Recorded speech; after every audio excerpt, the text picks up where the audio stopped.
Welcome to కేపీఐఏఎస్. So మనం ఈ సెషన్లో కరెంట్ ఇష్యూస్కు సంబంధించి రెండు అంశాలను చూద్దాం. సో ఒకటి, గ్రీన్ హౌస్ గ్యాసెస్కు సంబంధించి మనకు ఒక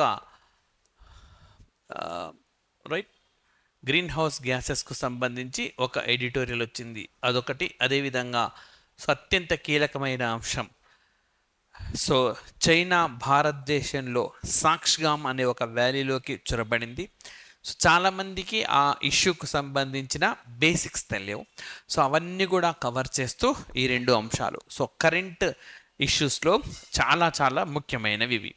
సో మొదటిది చూద్దాం. సో మొదటి అంశం గాన చూస్తే మనకు అటు ప్రిలిమ్స్లో కానీ ఇటు మెయిన్స్లో కానీ వినియోగించుకునే సమాచారం ఉన్నది. సో అదేంటంటే హరిత ఇంధనాలు ఎందుకు అవసరం అంటే మనకు గ్రీన్ రీసోర్సెస్ అన్నమాట. ఓకే, హరిత ఇంధనాలు. బొగ్గు మండించడం వల్ల కార్బన్ ఉద్గారాలు వస్తున్నాయి. సో వాటిని మనం గ్రీన్ హౌస్ గ్యాసెస్ అంటాం. సో కార్బన్ డైఆక్సైడ్ కావచ్చు, నైట్రస్ ఆక్సైడ్ కావచ్చు, అవన్నీ హరితవాయు ఉద్గారాలు పర్యావరణాన్ని ధ్వంసం చేస్తాయి. సో మరి పర్యావరణాన్ని పరిరక్షించుకోవాల్సిన అవసరం ఉన్నది. సో కేవలం మన చుట్టూ ఉండే పర్యావరణం మాత్రమే కాకుండా మనకు స్ట్రాటోస్ఫియర్లో ఉన్న ఓజోన్ పొరని కూడా ధ్వంసం చేస్తున్నాయి. మరి ఓజోన్ పొరగాన ధ్వంసం అవుతే అల్ట్రావైలెట్ రేస్ అంటే అతినీల లోహిత కిరణాలు భూమిపైన పడ్డం, భూమిలో అనేక మార్పులు వస్తాయి. మానవుడి శరీరం పైన పడ్డం వల్ల కూడా అనేక రోగాలు వస్తాయి. వీటి వల్ల మనకు రిసోర్సెస్, మనం ఉపయోగించే ఇంధనాలు అన్నవి కూడా గ్రీన్ రిసోర్సెస్ అయి ఉండాలి. సో మరి భారత్లో ఈ రెన్యూబుల్ ఎనర్జీ కెపాసిటీ ఎంత? సో ఈ డేటా అనేది మనకు చాలా చాలా ఇంపార్టెంట్ అనమాట. సో ఆల్రెడీ భారతదేశం ఒక లక్ష్యాన్ని ఎంచుకుంది. ఏంటి ఆ లక్ష్యం అంటే 2030 నాటికి, okay, by the year 2030 India తను మొత్తం వాడుతున్న విద్యుత్తులో 50% రెన్యూబుల్ ఎనర్జీ ద్వారా రావాలి. అంటే 100 యూనిట్లు వాడుతుంది అనుకుందాం, 50 యూనిట్లు మనకు రెన్యూబుల్ ఎనర్జీ ఉండాలి. సో అంటే వాట్ కైండ్ ఆఫ్ ఎనర్జీ? అది సోలార్ పవర్ కావచ్చు, న్యూక్లియర్ పవర్ కావచ్చు, హైడ్రో ఎలక్ట్రిసిటీ పవర్ కావచ్చు. కంపల్సరీగా 50% మనకు రెన్యూబుల్ ఎనర్జీ అయి ఉండాలి అని చెప్పింది. ఓకే, సో మరి ఇక్కడ చూద్దాం, మనము 1.43 lakh మెగావాట్స్ దాటింది. భారత్లో ప్రస్తుతము రెన్యూబుల్ ఎనర్జీ అనేది 1.43 lakh మెగావాట్స్ దాటింది. బట్ 2030 నాటికి దీన్ని 5 లక్షల మెగావాట్లకు చేర్చాలన్నది లక్ష్యం. సో అంటే మొత్తం మన అవసరంలో ఇది 50% ఉండొచ్చు, రైట్. సో మరి ఈ ఏడాది సౌర విద్యుత్ ఉత్పత్తి ఎట్లా ఉంది? సో ఈ పర్టికులర్ ఇయర్ గాన మనం తీసుకుంటే సోలార్ ఎనర్జీని ఎట్లా ఉందని చూస్తే, ఈ ఏడాదిలో ఫస్ట్ క్వార్టర్ అంటే January to March, okay, January to March ఈ 3 నెలల్లో దేశంలో ఉత్పత్తి అయిన విద్యుత్ బొగ్గు ద్వారా 50% లోబే వచ్చింది. సో ఇది ఒక మంచి విజయంగా మనం చెప్పుకోవచ్చు. సో రేపు పొద్దున మనకి ఎగ్జామినేషన్లో అడగవచ్చు. సో జనవరి టు మార్చ్లో భారతదేశంలో పవర్ సెక్టార్లో వచ్చిన మార్పు ఏంటి అని అంటే, కోల్ బేస్డ్ పవర్ అన్నది ఇట్ ఈస్ లెస్ దాన్ 30%. బొగ్గు ఆధారిత విద్యుత్ అనేది 50% కంటే, ఓకే, లెస్ దాన్ 50% అనమాట, 50% కంటే తక్కువనే ఉంది. మరి మిగతాదంతా గతంలో 56% ఉన్నది, అది ఎక్కువగా పర్యావరణాన్ని డ్యామేజ్ చేస్తుంది. మరి ఇప్పుడు ఎంత అనంటే సౌర పవన వంటి పునరుత్పాదక ఇంధన వనరులు మిగతా 50% ఉంటాయి. అంటే సోలార్ పవర్ కావచ్చు లేదా విండ్ ఎనర్జీ కావచ్చు మనకు. సో మనం ఈ సమాచారాన్ని ఎక్కడ వినియోగించుకుంటామంటే భారతదేశం పునరుత్పాదక శక్తి రంగంలో సాధించిన విజయాలు. పునరుత్పాదక శక్తి రంగం అంటే ఎనర్జీ సెక్టార్ అనమాట. ఇందులో ఏం విజయాలు సాధించాలంటే స్టార్టింగ్ ఇదే రాయాలి. లైక్ 2024లో ఫస్ట్ 3 monthsలో coal based power is less than the 50% and it is replaced by solar or wind power. భారతదేశంలో బొగ్గు ఆధారిత విద్యుత్ ఉత్పత్తి నుంచి 50% లోపే ఉండగా దాని స్థానాన్ని సౌరశక్తి, పవన శక్తులు భర్తీ చేశాయి అని చెప్పి రాస్తామన్నమాట. మళ్ళీ ఈ సమాచారం ఇంకెక్కడ వినియోగించుకుంటున్నాం అంటే పర్యావరణానికి మేలు చేసే ఏ చర్యలు భారత్ తీసుకుంది అన్నప్పుడు, అప్పుడు కేవలం మనం విద్యుత్ శక్తిని మాత్రం తీసుకోవద్దు, పర్యావరణానికి మేలు చేసేవనంటే మనం అడవులు ఏమాత్రం పెంచగలిగినాము, ఎంత మేర రవాణా రంగంలో ద్వారా ఉత్పత్తులు తగ్గించడం, నిర్మాణ రంగం ద్వారా ఎంత మేర తగ్గించడం, గృహ రంగం ద్వారా ఎంత మేర తగ్గించడం అని అన్నీ రాయాలి. అన్నీ రాసినప్పుడు ఇది కూడా రాయాలి, రైట్. సో ఈ విధంగా మనకు ఎక్కడెక్కడ ఇది ఫిట్ అవుతుంది సమాచారం అన్నది ఎప్పటికప్పుడు పరిశీలించాలి. సో మనకు ప్రిలిమ్స్ ప్రిపేర్ అవుతున్న కంటెంటే మెయిన్స్కు ఉపయోగించుకునే పద్ధతి ఇది మనకు, రైట్. మరి దేశంలో బొగ్గు వాడకుండా సగానికి పైగా కరెంటు ఉత్పత్తి చేయడం 6 దశాబ్దాల కాలంలో ఇది తొలిసారి. ఇది గొప్ప విజయం. అండ్ మీరు లైక్ రెన్యూబుల్ ఎనర్జీ సెక్టార్లో భారత్ సాధిస్తున్న సక్సెస్ అన్నప్పుడు ఫస్ట్ దీంతో స్టార్ట్ చేయొచ్చు. గడిచిన 6 దశాబ్దాలు for the first time in the 60 years India has reached A mile stone wear the renewable energy crossed the 50%. పునరుత్పాదక శక్తి అనేది 50% మించింది అని చెప్పి మనం చెప్పొచ్చు అన్నమాట. గడిచిన 60 yearsలో ఇదే ఫస్ట్ టైం. సో చాలా ఇంపార్టెంట్. మనకు which of the following is true MCQs రూపంలో అయితే కింది వాన్లో సరైనది ఏది అని చెప్పి అడగవచ్చు అన్నమాట. భారతదేశంలో పునరుత్పాదక శక్తి మొదటి 3 నెలల్లో 50% కంటే తగ్గింది బొగ్గు ఉత్పత్తి అట్లా ఇస్తాడు. సో కంపల్సరీ గుర్తుపెట్టుకోండి, రైట్. మరి దేశంలోని అత్యధిక ప్రాంతాల్లో ఏడాదిలో దాదాపు 300 రోజుల పాటు సూర్యరశ్మి ఉంటుందన్న భారీ స్థాయిలో సౌర విద్యుత్ ఉత్పత్తికి అవకాశాలు ఉన్నాయని జాతీయ సౌర ఇంధన సంస్థ పరిశోధనలో గుర్తించారు. చాలా ముఖ్యమైన పాయింట్. మరి ఇండియాకు స్కోప్ ఏంటి సోలార్ పవర్ని తీసుకోవడానికంటే?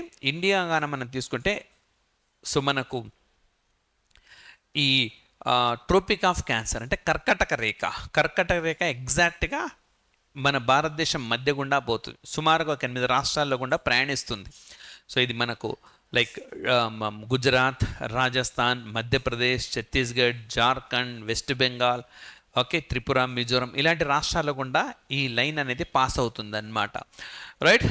సో ఈ విధంగా కాబట్టి ఉష్ణమండల ప్రాంతంలో కొంత ల్యాప్ ఉన్నది.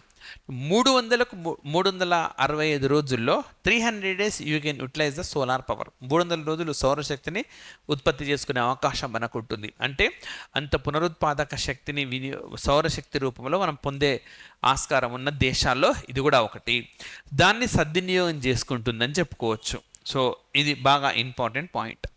నెక్స్ట్ మరి నిధుల సంగతిగాన మనం వస్తే ఆత్మనిర్భర్ భారత్ పథకం కింద తొలి దశలో 4,500 crores, రెండో దశలో 19,500 crores కేంద్రం విడుదల చేసింది. అసలు ఆత్మనిర్భర్ భారత్కు దీనికి సంబంధం ఏంటి? మనకు సోలార్ పనెల్స్ అనేవి ఉంటాయి, సౌర ఫలకాలు. ఈ సౌర ఫలకాలు మనం వేరే దగ్గర నుంచి తెచ్చుకునే బదులు మనం తయారు చేసుకోవచ్చు. అంటే గూడ్స్ ప్రొడక్షన్ అనేది మన దేశంలో జరుగుతూ ఉన్నది, వస్తు ఉత్పత్తి అనేది మన దేశంలో జరుగుతుంది. వస్తు ఉత్పత్తి మన దేశంలో జరుగుతుంది కాబట్టి మన దేశానికే ప్రయోజనం అన్నమాట. ఈ విధంగా అది జీడిపిలో కలుస్తుంది, జిఎన్పిలో కాకుండా జీడిపిలో కలుస్తుంది. దీనివల్ల మన దేశ పౌరులకు ప్రయోజనాలు అండ్ డబ్బు ఆదా కూడా అవుతుంది. సో ఆత్మనిర్భర్ భారత్ ద్వారా పర్యావరణానికి కూడా మేలు జరిగింది అని మీరు ఎక్కడైనా సందర్భంలో రాయగలిగితే చాలా మేలు అన్నమాట, రైట్. సో మనం చూద్దాం. ఏటా 65,000 మెగావాట్ల సామర్థ్యం ఉన్న సౌర ఫలకాలను తయారు చేయాలని కేంద్ర ప్రభుత్వ లక్ష్యం. గతంలో మనం ఇంపోర్ట్ చేసుకునే వాళ్ళం ఈ సోలార్ పనెల్స్ను, కానీ ఇప్పుడు ఈ సోలార్ పనెల్స్ అనేవి ఇక్కడే మనకు తయారవుతూ ఉన్నాయి. సో కాబట్టి అది అంత మేరకు మనం సాధించిన గొప్ప విజయంగా దీన్ని చెప్పవచ్చు. దీనివల్ల విదేశాల నుంచి సౌర ఫలకాలు దిగుమతి చేసుకోవడానికి వెచ్చిస్తున్న 17,500 కోట్లు మిగులుతాయని అంచనా, రైట్. సో ఇక్కడ చూడండి, ఆత్మనిర్భర్ భారత్లో భారత్ సాధించిన విజయాలను సమీక్షించండి అని అంటాడు, right. So examine the achievements that India made due to implementation of Atmanirbhar Bharat అన్నప్పుడు రాస్తాం. సామాజికంగా ఏ విధంగా ఉపయోగపడింది, ఏ వర్గాలకు ఉపయోగపడింది, వస్తు సేవల ఉత్పత్తులు ఏ విధంగా ఉపయోగపడింది, డిఫెన్స్ సెక్టార్లో ఏ విధంగా ఉపయోగపడింది, రెన్యూబుల్ ఎనర్జీ సెక్టార్లో ఏ విధంగా ఉపయోగపడింది. ఎట్ ద సేమ్ టైం మనకి ఇది ఎక్స్పోర్ట్ ఇంపోర్ట్స్లో కూడా వినియోగించుకోవచ్చు. ఆత్మనిర్భర్ భారత్ వల్ల పర్యావరణానికి కూడా మేలు జరుగుతుంది. ఏ విధంగా మేలు జరుగుతుంది అని అంటే దీన్ని ఉపయోగించుకొని భారతదేశం 17,500 కోట్ల విలువైన సౌర ఫలకాలను సొంతంగా తయారు చేసుకుంది. సో దీనివల్ల విదేశీ మారకం అనేది మిగిలింది. ఎట్ ద సేమ్ టైం పర్యావరణానికి మేలు జరుగుతూ ఉంది. ఆ విధంగా మనం కన్క్లూడ్ చేయవచ్చు. రైట్. మరి సూర్యకాంతిపై ఎలాంటి ప్రభావం ఉంది అని అంటే, దేశంలో పరిశ్రమలు, వాహనాలు తదితర రంగాల నుంచి వెలువడుతున్న బూడిద, ఇతర కాలుష్యం సూర్యకాంతిపై ప్రభావం చూపుతున్నట్టు పరిశోధన తేలింది. సో ఇది ఒక మనకు లైక్ ఎంసీక్యూస్లో రాదు, బట్ అప్రాప్రియేట్గా సైన్స్ అండ్ టెక్నాలజీ అంశంగానే మనం చూడాలి. రైట్. అండ్ అదేవిధంగా దేశవ్యాప్తంగా అంటే ఇది ఒక రకంగా కాలుష్యం అన్నమాట. ఓకే, దుమ్ము ధూళి వల్ల మన సూర్యకాంతి పైన ప్రభావం పడుతుంది. దీనివల్ల మనం సౌరశక్తిని వినియోగించుకోలేని పరిస్థితి. మరి దానికి ఏం చేయాలి? 13 నగరాల్లో వాతావరణ కేంద్రాల ద్వారా పరిశీలన జరిపి ఈ విషయాన్ని వాళ్ళు కన్క్లూడ్ చేశారన్నమాట. మరి గుజరాత్, రాజస్థాన్, మధ్యప్రదేశ్ వంటి రాష్ట్రాల్లో నిర్మించిన భారీ సౌర విద్యుత్ పార్కుల్లోనూ కాలుష్య ప్రభావం అధికంగా ఉంది. మరి సోలార్ ప్యానెల్స్ పైన ఇవి పడడం వల్ల ఈ విద్యుత్ను మనం వినియోగించుకోలేని పరిస్థితులలో ఉన్నాం. సౌర విద్యుత్ను మనము జనరేట్ చేసుకోలేకపోతున్నాం అన్నమాట. సో ఆ ప్రాబ్లం అయితే మనకు ఉంది. రైట్. మరి జల విద్యుత్తో ఇబ్బంది ఏంటి? సో ఇది బొగ్గు విద్యుత్ లాగా పెద్దగా పర్యావరణానికి ఇబ్బంది కలిగించేది ఏం కాదు. అయినా సరే ఈ హైడ్రో ఎలక్ట్రిసిటీ వల్ల ఇబ్బందులు. అసలు వర్షాలు పడకుండా ఉంటే హైడ్రో ఎలక్ట్రిసిటీ రాదు. అంటే జల విద్యుత్ పైన మనం ఎప్పటికీ ఆధారపడలేం. ఒక సంవత్సరం మనకు ఈ లానినా ఎఫెక్ట్ వల్ల వర్షాలు సరిగ్గా రాలేదనుకోండి, పవర్ ప్రొడక్షన్ ఆగిపోతుంది. బొగ్గు ద్వారా ఆ సమయంలో ఎక్కువ చేసుకుందాము అని అనుకుంటే పర్యావరణానికి హాని కలుగుతుంది. ఇలాంటి పరిస్థితి ఉండదు. అందుకే మనం రెన్యూబుల్ ఎనర్జీని ఎప్పటికప్పుడు పెంచుకుంటూనే ఉండాలి. రైట్. సో మనం చూస్తే వర్షాలు పడనప్పుడు విద్యుత్ ఉత్పత్తి సాధ్యం కాదు. సో అదే నేను చెప్పింది. ఉదాహరణ, గత ఆర్థిక సంవత్సరం దేశంలోని పలు ప్రాంతాల్లో వర్షాలు పడక, నదుల్లో వరదలు రాక జల విద్యుత్ ఉత్పత్తి 17.33% మేర తగ్గిపోయింది. రైట్. అంటే 100 యూనిట్లు ప్రొడ్యూస్ చేసే దగ్గర 83 యూనిట్సే ప్రొడ్యూస్ చేస్తాం. ఎందుకంటే వాటరే లేరు. వాటర్ ఉన్నప్పుడే కదా దీన్ని మనం చేయగలిగేది. సో అందుకనే మనకు రెన్యూబుల్ ఎనర్జీ ఇంపార్టెన్స్. సో భారతదేశం ఎందుకు పునరుత్పాదక శక్తి పైన ఆధారపడాలన్నప్పుడు మీరు నేరుగా రాయాల్సిన పాయింట్ ఏంటంటే, ఫస్ట్ బొగ్గు విద్యుత్ ఉత్పత్తి అనేది పర్యావరణానికి మంచిది కాదు. నెక్స్ట్ జల విద్యుత్ పర్యావరణానికి పెద్దగా హాని కలిగించకుండా దీనిపైన ఆధారపడలేం. సో వర్షాభావ పరిస్థితులు ఉన్నప్పుడు ఆధారపడలేం. పైగా 300 రోజుల పాటు భారత్లో సౌరశక్తిని ఉత్పత్తి చేసే అవకాశం ఉంటుంది. ఇన్ని అంశాల నేపథ్యంలో భారత్ ఈ సౌర విద్యుత్ వైపు లేదా రెన్యూబుల్ ఎనర్జీ వైపు లేదా పునరుత్పాదక శక్తి వైపు దృష్టి సారించే అవకాశం అనేది ఉంటుంది అని చెప్పి రాయాలి. సో ప్రస్తుతం ఏం చూద్దామనంటే, జల విద్యుత్ వల్ల మనకు వాటర్ లేక 17.3% పడిపోయింది కదా. ఈ లోటును మనం ఫిల్అప్ చేసుకోవడానికి, పూడ్చుకోవడానికి బొగ్గు ఆధారిత థర్మల్ విద్యుత్ కేంద్రాల్లో 9.94%, పునరుత్పాదక కేంద్రాల్లో 10.86% ఉత్పత్తిని ఏం చేశారంటే పెంచారన్నమాట. రైట్. సో ఈ విధంగా మనకు ఉన్నది. నెక్స్ట్ మనకు రీసెంట్గా అంటే జనవరి 22 2024 మనకు బాలరాముడి విగ్రహ ప్రతిష్టాపన జరిగింది చూడండి ఈ సంవత్సరం. ఓకే. సో రామ్లల్లా అంటాం. దాంతోపాటు ఈ పథకాన్ని కూడా భారత ప్రధానమంత్రి ప్రకటించినారు. దేశంలోని 1 కోటి ఇళ్ల పైకప్పులపై సౌర విద్యుత్ ఫలకాల ఏర్పాటుకు కేంద్రం భారీగా రాయితీలు ప్రకటించింది. సో గరిష్టంగా 78,000 మేర రూపాయలు, 78,000 అనమాట, 78,000 మేర రాయితీలు అనేవి అందుతూ ఉంటాయి. సో ఇందుకోసం సూర్యఘర్ యోజన పేరుతో ఈ పథకాన్ని ప్రారంభించినారు. సో అయితే ప్రజలు కూడా బాగా దీని పట్ల ఆసక్తి చూపుతా ఉన్నారు. 3 నెలల్లోనే ఆన్లైన్ 1 కోటి కుటుంబాలకు పైగా దరఖాస్తులు కూడా వచ్చినాయి. సో ఇది మనకు మొదటి అంశం అన్నమాట. రైట్. రెండవ అంశాన్ని డిస్కస్ చేద్దాం. ఇది కూడా చాలా చాలా ముఖ్యం మనకు ఎగ్జామినేషన్ పాయింట్ ఆఫ్ వ్యూలో. సాక్షగాం వివాదం అన్నది. రైట్. దీంట్లో ముందుగా నేను చెప్పినట్టుగా చాలామందికి బేసిక్ ఇష్యూస్ తెలియదు. ఇండియా పాకిస్తాన్కి సంబంధించింది, ఇండియా చైనాకు సంబంధించింది. అండ్ ఇది పాలిటిక్ ఏ విధంగా రిలవెంట్ అన్నది కూడా మనం డిస్కస్ చేద్దాం ఈ ఇష్యూలో. సో సాక్షగాం వివాదం. సో ఏంటి అంటే, సాక్షగాం అనేది పాక్ ఆక్రమిత కాశ్మీర్లో ఉన్నది. ఓకే. సాక్షగాం అనేది పాక్ ఆక్యుపైడ్ కాశ్మీర్లో ఉన్నది. సో పాక్ ఆక్యుపైడ్ కాశ్మీర్ అంటున్నామంటే అది ఎవరిది? అది మనది. మన దేశాల్లో కొంత భూభాగాన్ని పాకిస్తాన్ ఆక్రమించుకుంది. ఆక్రమించుకున్నది ఊరిక ఉండకుండా దానిలో కొంత భాగాన్ని చైనాకు అప్పగించింది. ఇప్పుడు మనం కాశ్మీర్ తీసుకుంటే మరొక వివాదం వస్తుంది. సో ఇక్కడ సింపుల్గా ఓకే మనం ఒక పాయింట్ని అర్థం చేసుకుందాము. రైట్. సో ఈ విధంగా మనకు భారత ఉత్తర భూభాగం అనేది ఉన్నది. రైట్. సో ఓకే ఇక్కడ ఇష్యూ మాత్రమే నేను డిస్కస్ చేస్తున్నాను. పాక్ ఆక్యుపైడ్ కాశ్మీర్ అంటే పాక్ ఆక్రమిత కాశ్మీర్ ఉన్నది. ఈ ప్రాంతంలో కొంత మొత్తాన్ని చైనాకు అప్పగించింది. ఇప్పుడు మనం దీన్ని ఆక్రమించుకున్నా మళ్ళీ చైనాతో వివాదం అనేది ఉండనే ఉంటుంది. ఆల్రెడీ అరుణాచల్ ప్రదేశ్లో చైనాతో మనకు వివాదం ఉన్నది. మళ్ళీ ఇక్కడ వివాదం అనేది స్టార్ట్ అవుతుంది. ఇది ఆల్రెడీ పాకిస్తాన్ ఆధీనంలో ఉంది కాబట్టి మేము ఆల్రెడీ తీసుకున్నాము అని మళ్ళీ వాళ్ళు కొత్త తిరకాసు పెట్టే అవకాశం ఉన్నది. సో అన్ని కాంప్లెక్స్ ఇష్యూస్ దీంట్లో ఉన్నాయి కాబట్టి మనకు క్వశ్చన్స్ అనేవి బాగా వచ్చే ఏరియా ఇది. రైట్. సో మరి సాక్షిగాం ఎవరికి అప్పగించిందని చెప్తున్నాను? పాకిస్తాన్కి అప్పగించింది. మరి ఎప్పుడు ఈ ఒప్పందం ఆ రెండు దేశాల మధ్య కుదిరింది? సో దీని ద్వారా చాలా అంశాలు క్లారిటీ వస్తాయి మనకు. లైన్ ఆఫ్ కంట్రోల్ అంటే ఏంటి, లైన్ ఆఫ్ యాక్చువల్ కంట్రోల్ ఏంటి, రెండింటి మధ్య తేడాలు ఏంటి, ఇలాంటి వాటిపైన ఫోకస్ చేసి క్వశ్చన్స్ అడుగుతారు. దానికి ఇక్కడే మనం నేర్చుకుందాం. సో ఒప్పందం చైనాకు పాకిస్తాన్కు మధ్య ఎప్పుడు కుదిరిందంటే 1963లో కుదిరింది.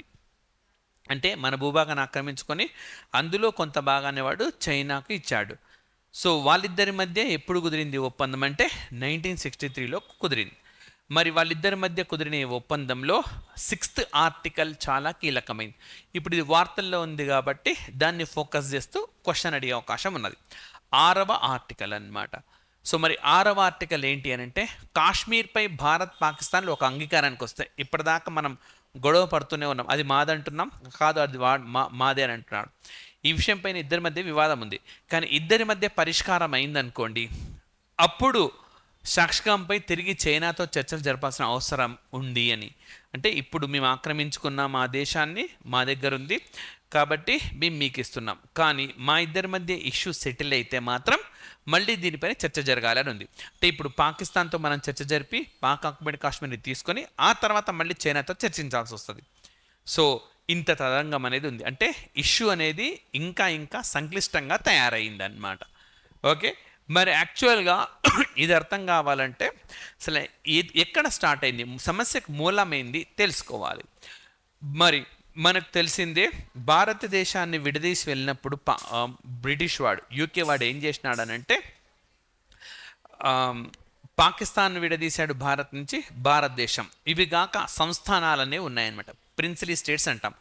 ప్రిన్సిలీ స్టేట్స్కి ఏమని చెప్పాడు, అవసరమైతే ఇండియాలో కలవండి, ఇష్టం ఉంటే పాకిస్తాన్లో కలవండి, లేదా స్వతంత్రంగా అయినా ఉండండి అని చెప్పారు.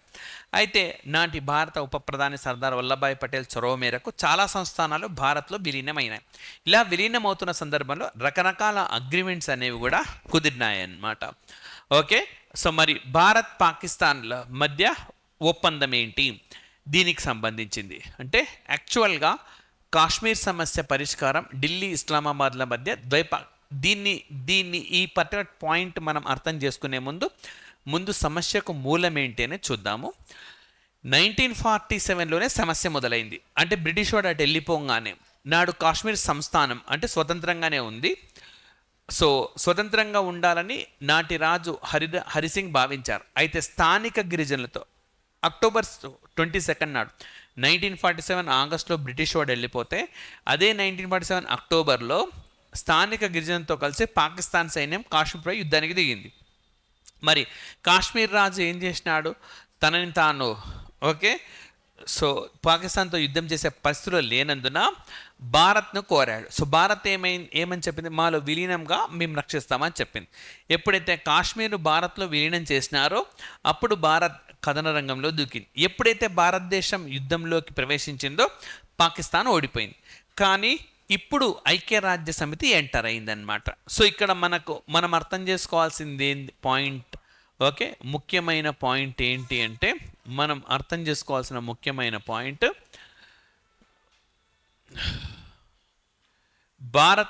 భారతదేశాన్ని పాకిస్తాన్ని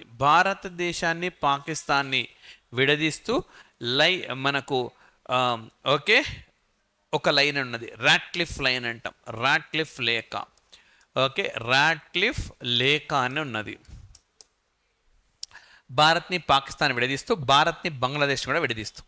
అయితే కాశ్మీర్తో యుద్ధం మూలంగా పాకిస్తాన్ కొంచెం ముందుకు రావడంతో అప్పుడు ఐక్యరాజ్య సమితి ఏం చేసిందంటే పాక్ ఆక్యుపైడ్ కాశ్మీర్ ప్రాంతాన్ని వాళ్ళకే అప్పగిస్తూ లైన్ ఆఫ్ కంట్రోల్ నియంత్రణ రేఖను గీసింది.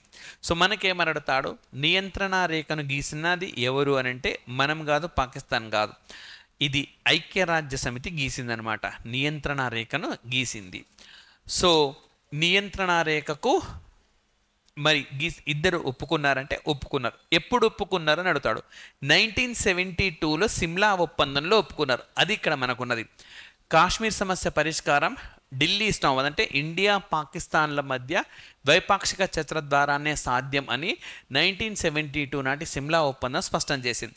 సో అప్పుడు మీకు అందరికీ గుర్తుండుంటే బంగ్లాదేశ్ విమోచన యుద్ధం జరిగింది. ఈ బంగ్లాదేశ్ విమోచన యుద్ధం మూలంగా పాకిస్తాన్ ఓడిపోయింది.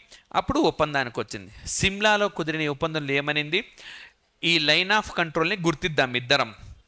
సో ఇప్పుడు మనకు వచ్చే క్వశ్చన్ ఏంది, లైన్ ఆఫ్ కంట్రోల్ని భారత్ పాకిస్తాన్లు ఏ ఒప్పందం ద్వారా అంగీకరించాయంటే సిమ్లా ఒప్పందం ద్వారా అంగీకరించినాయి. So both India and Pakistan have agreed line of control through Simla agreement అనమాట. సిమ్లా ఒప్పందం ద్వారా అంగీకరించినాయి. రైట్, మరి సిమ్లా ఒప్పందం ద్వారా అంగీకరించినాయి.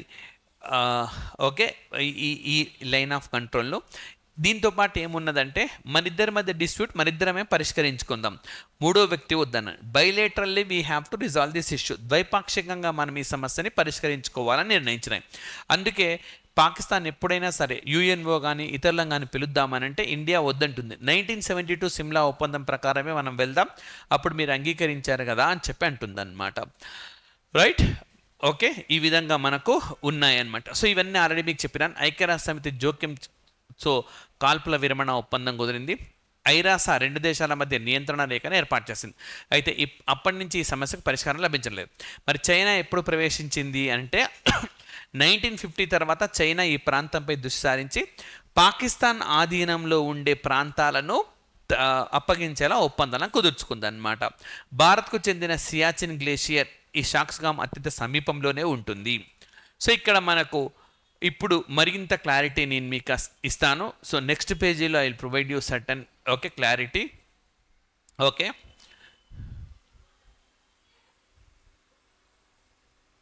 సో అక్కడి వరకు నేను వెళ్ళడం లేదు. సో ఇక్కడ పాక్ ఆక్యుపైడ్ కాశ్మీర్ ఉన్నది. పాక్ ఆక్యుపైడ్ కాశ్మీర్లోనే షాక్స్గామ్ వాళ్ళకి అప్పగించింది, సియాచిన్ గ్లేషియర్కి సమీపంలోనే.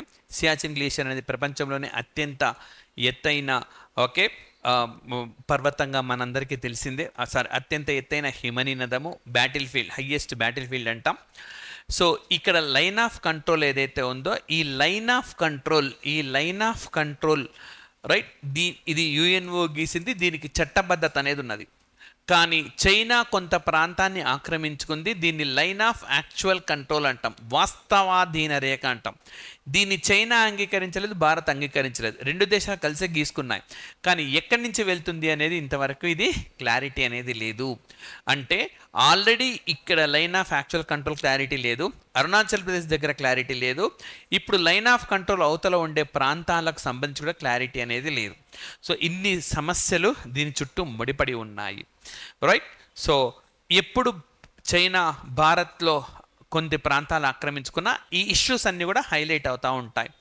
మనం రాసే కాంపిటేటివ్ ఏ ఎగ్జామినేషన్ అయినా సరే ఇవి రిపీటెడ్గా అపియర్ అవుతూ ఉంటాయి. కాబట్టి ఇదొక క్లారిటీ మనకు ఉండాలి. సాక్షిగా మన సందర్భం వచ్చింది కాబట్టి అన్ని అంశాలను కూడా KPIAS ఢిల్లీ మీకు అందించింది. రైట్, సో మరిన్ని ఇతర అంశాలతో నెక్స్ట్ సెషన్లో కలుద్దాం. దయచేసి వీడియోను లైక్ చేయండి, షేర్ చేయండి, సబ్స్క్రైబ్ చేసుకొని వాళ్ళుంటే సబ్స్క్రైబ్ చేసుకోండి. Thank you very much.